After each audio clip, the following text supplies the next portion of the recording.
Alright guys, how's it going? Duncan C75, and I'm here with a special video on the lockout. I have my sub Paradise Edits, who sent me a message saying if you haven't heard already, the lockout is over. Please make a video on it when you can. Well, all I can say is I know the lockout is over. Thanks for letting me know. I actually was watching TV when I heard it was over. To make a long story short, I was at work, and as I was closing up, I was looking on the internet what was going on, because I saw that they were still talking about it after midnight. The negotiations were still going on. So when I got home at around 4:30, I checked again on the internet, and I saw that it was still going on. So I said, wow, they're going all in, So I decided to switch on the TV. I watched TSN, and it came up around 5 in the morning. Pierre LeBrun came up and they said it was over. So I'll be honest with you, I was real happy at that moment. I am happy it's over. But at the same time, I'm a pissed off fan, Listen, I'm not a kid. I'm not going to tell you how old I am. But I've gone through all three lockouts. I've seen them, I've lived them. And I can tell you that I'm a pissed off fan, 3 lockouts in 18 years, with all of them being Gary Bettman as the commissioner. That's when you know there is something wrong. I don't know why the owners still use Gary Bettman as their the guy who represents them. But for a guy who's put up hockey in cities like Nashville, Columbus, 2 teams in Florida, what the hell? And took him so long to realize that he never should have let the Winnipeg Jets go. Anyways, it's just to say that I've lived all 3 lockouts. Sorry, and when it comes to it now, I think that it's our turn for the fans to lock them out, and I'll explain why. The owners, Jeff Molson, the owner of the Montreal Canadiens, said on a message to the fans that he was happy that it was over because he knows that he has the most passionate fans. Of course, it's Montreal Canadiens, Here is Hockey Town. It's not Detroit Hockey Town. Toronto has a big market, so does Montreal, I think that the Montreal Canadiens, we have the most passionate and the craziest fans in the world, So he says that he knows that he has the most passionate fans. So in a way, he's taking us for granted. Well, that's a bad thing to do. Do not take the fans for granted, We are a reason why these players make money, and we're a reason why these owners make money, So that of course pissed me off. And then you have players saying that they're so happy that it's over. And one statement was from Mike Green, the Washington Capitals defenseman, saying, "It's the happiest day of my life." Of course it is. The money's coming back in your pockets, you fucking goof. That's why you're happy, dumb douchebag. Anyways, so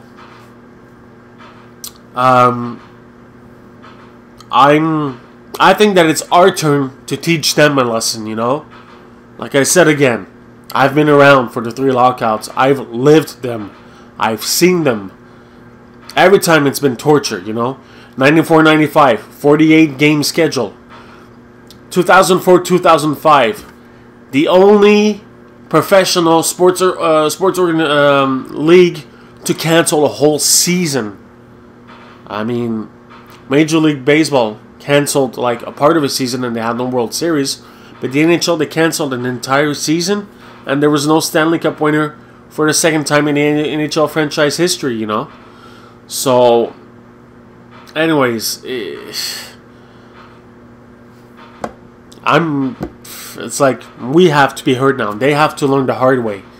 The owners have to learn that they cannot take us for granted, and the players have to learn that the reason why they're making money is not only because of sponsorship and all that stuff, it's also because of us, the fans, So, you guys must have seen, I did a video where I took a pledge saying that any games that were canceled between December 21st and the end of the lockout, I would miss and boycott that total amount of games. And they came out with the numbers today.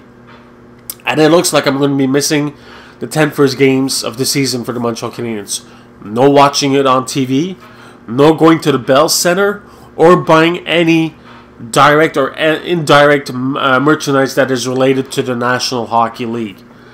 So that means, yeah, it is going to be hard, because I am a die-hard Habs fan. I've been since, since I started watching hockey, and that was during the 80s, So it just goes to tell you that I'm not that young. I'm not an old freak, but I'm not that young either, So, it is going to be hard, but I took a pledge, and I'm going to stand by it.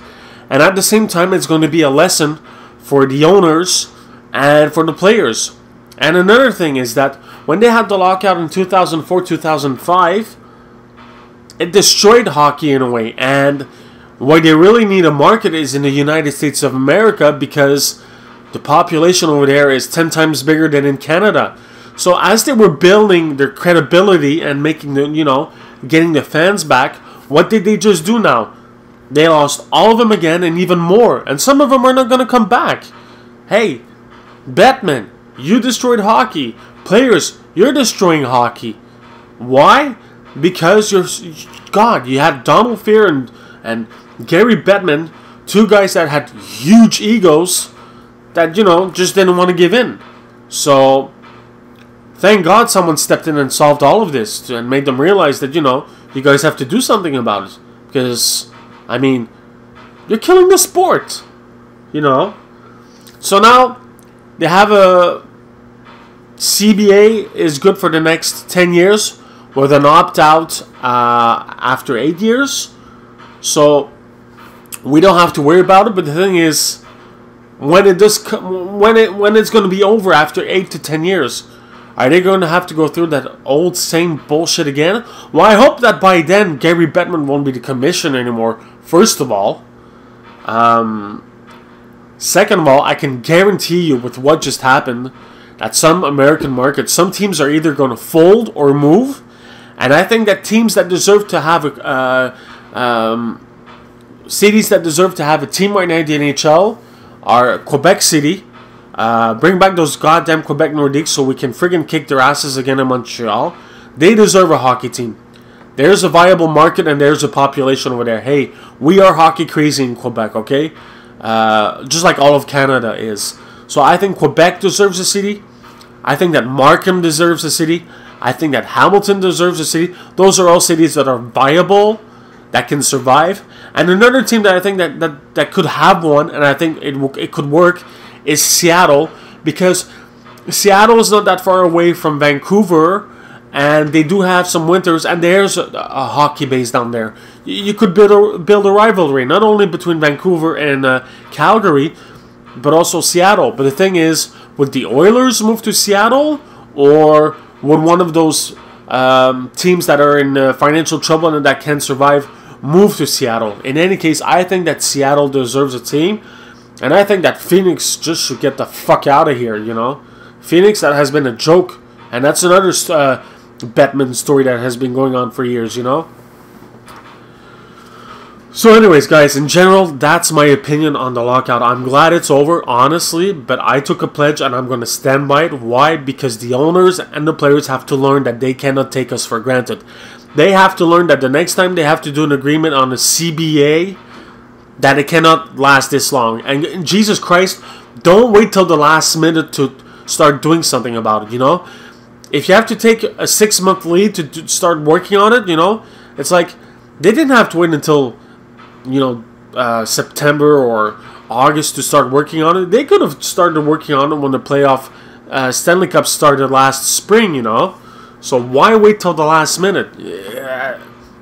Makes you look totally irresponsible.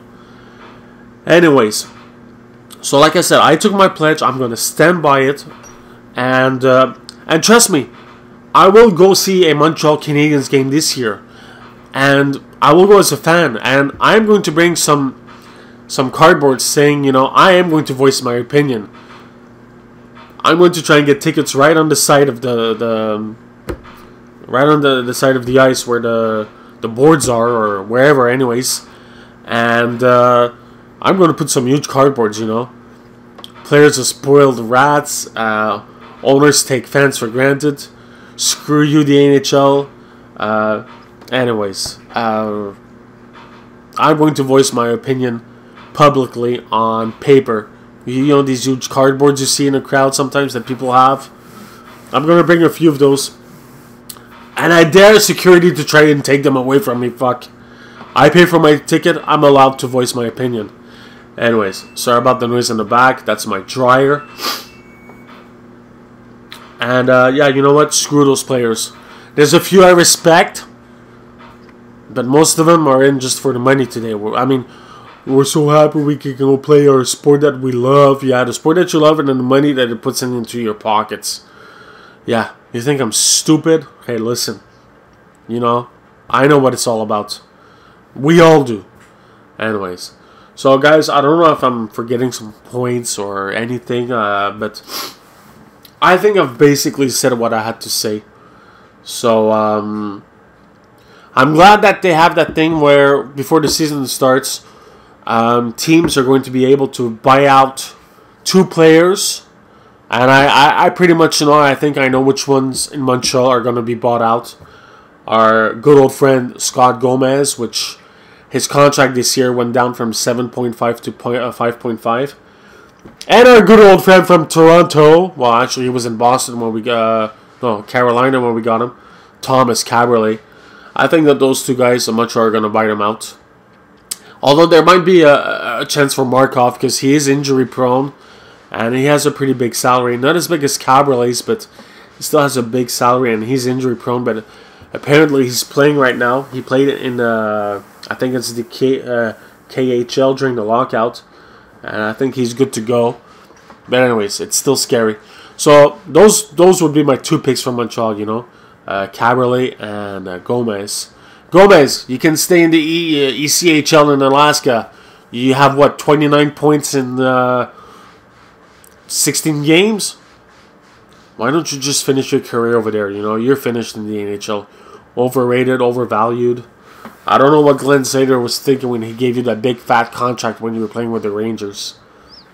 In any case, guys, that's it for this video. This is my opinion on the lockout. I'm glad it's over. But I took a pledge. I'm going to stand by it. The 10 first games, I'm not going to watch. Neither on TV, neither go to the Bell Center.